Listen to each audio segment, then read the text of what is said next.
এক গ্রামে একসময় থাকত একটা ছোট ইঁদুর। ইঁদুরটা ছিল খুবই গরিব। প্রতিদিন সে ভাঙা চাল শুকনো রুটি কুড়িয়ে কোনো মতে বেঁচে থাকত। ভালো কাপড় ভালো খাবার এইসব তার কল্পনাতেও ছিল না। আর সেই গ্রামেই থাকত একটা বিড়াল। বিড়ালটা ছিল ভীষণ বড়লোক। তার ছিল বড় বাড়ি, প্রতিদিন দুধ মাছ মাংস খাওয়ার আয়োজন। সে ইঁদুরটাকে দেখলেই হাসত আর বলতো, হা হা, এত গরিব হয়ে বাঁচিস কিভাবে? ইঁদুর কিছু বলতো না। সে মনে মনে ভাবত, পরিশ্রম করলে একদিন ভাগ্য বদলাবে।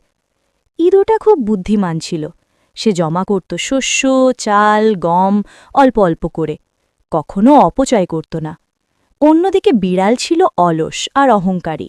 সে ভাবত, আমি তো বড়লোকই থাকব, চিন্তা কিসের। এক বছর ভয়ঙ্কর দুর্ভিক্ষ এলো। খাবার মিলল না কোথাও। বিড়ালের সব খাবার শেষ হয়ে গেল।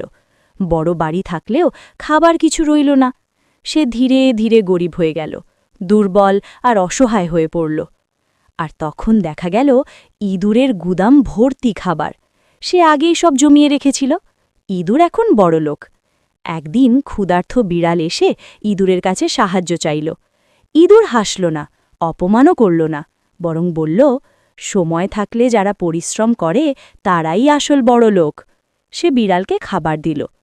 শিক্ষা ১, আজ যে গরিব সে কাল বড় লোক হতে পারে। আর ২, অহংকার আর অলসতা বড়লোককেও গরিব বানাতে পারে।